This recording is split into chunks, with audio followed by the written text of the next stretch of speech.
ঝুঁকির কারণ সেই কাজ করলেও আসলে বাইরে হঠাৎ ঘটনা ঘটতে পারে, সেটি আসলে কি ঝুঁকি নিয়েই তাদেরকে সেই কাজটি করতে হচ্ছে, সেটি মাথায় নিয়ে তাদের কাজটি করতে হচ্ছে। আমরা ধারণা করছি ফায়ার সার্ভিসের হয়তো আরও একটি ইউনিট যোগ দিয়েছে এই জায়গাটিতে, অর্থাৎ এই উদ্ধার কাজে অংশগ্রহণের জন্য এবং উদ্ধার কাজের গতি ত্বরান্বিত করার জন্য। এবং যে উদ্ধার কাজ যেটি ফায়ার সার্ভিস চালিয়ে আসছে, যেটি বলছিলাম, এই বনানীর এফআর টাওয়ার ভবনে বেশ কয়েকটি আবাসিক ভবনে বেশ কয়েকটি কর্পোরেট অফিস রয়েছে আসলে, এবং বেশ কিছু হোটেল রয়েছে, যারা হোটেল রেস্তোরাঁ রয়েছে এবং এছাড়া অন্যান্য অফিস আদালত রয়েছে, অফিস রয়েছে আসলে সেই, এবং এর পাশেই বেশ কয়েকটি বেসরকারি বিশ্ববিদ্যালয় রয়েছে। আপনি জানেন যে এই এলাকাটি নানানভাবেই আসলে গুরুত্বপূর্ণ, অনেক মানুষের কর্মসংস্থান এবং অনেক কর্মজীবী মানুষ আছে, শিক্ষার্থী রয়েছে। এবং যেটি বলছিলেন কিছুক্ষণ আগে আমাদের এক সহকর্মী, আগুন লাগার পরপরই যখন বেলা 12:15টার দিকে আগুনের সূত্রপাত, এবং এর পরপরই আতঙ্কে বেশ কয়েকজন লাফ দিয়ে পড়তে গিয়ে আসলে নিহতের ঘটনাও ঘটেছে। বেশ কয়েকজন লাফ দিয়ে পড়ছেন, তাদের কয়েকজন আহত হয়েছে, তাদের পার্শ্ববর্তী হাসপাতালে ভর্তি করা হয়েছে, তাদের মধ্যে নারীও রয়েছে।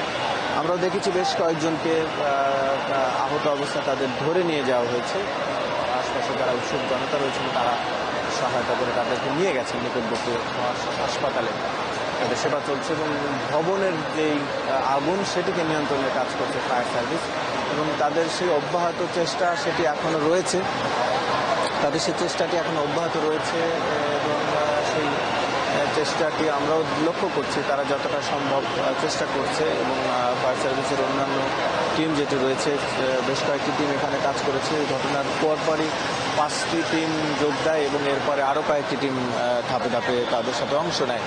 এবং পাশাপাশি যারা স্বেচ্ছাসেবক বাহিনী রয়েছে, বেশ কয়েকটি বিশ্ববিদ্যালয় থেকেও কয়েকটি স্বেচ্ছাসেবক সদস্য কয়েকটি যোগ দিয়েছেন এবং নিয়ন্ত্রণে আনার চেষ্টায় সহায়তা করার জন্য। এবং যেটা আমরা শুনছিলাম যে এই এলাকা থেকে আসলে সরাসরি পানির সংস্থান করা যেহেতু তুলনামূলকভাবে বেশ খানিকটা কষ্ট, তাই ফায়ার সার্ভিসকে বেশ খানিকটা পানির উৎস খুঁজতে গিয়ে বেগ পেতে হয়েছে। এবং সেই চেষ্টাটি তারপরও তারা যতটা দূর দূরান্ত থেকে বিভিন্ন ভবনের ট্যাঙ্কি থেকে বা যতটা সম্ভব থেকে তারা চেষ্টা করছেন আগুন নিয়ন্ত্রণের জন্য পানি সংগ্রহ করার জন্য।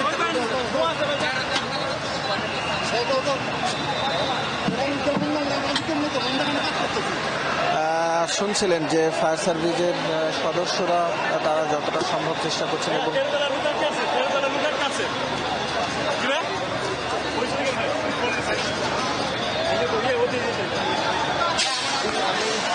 আমি একটু কথা বলবো না একজনের সাথে, আমাদের যেটাতে আগুন লাগছে সেটাতেই আমার আপন ভাই 13 তলাতে আছে, ও উপরে যেতে পারতেছে না, নিচে নামতে পারতেছে না, অন্ধকার ধোয়া, কিছু দেখতেছে না।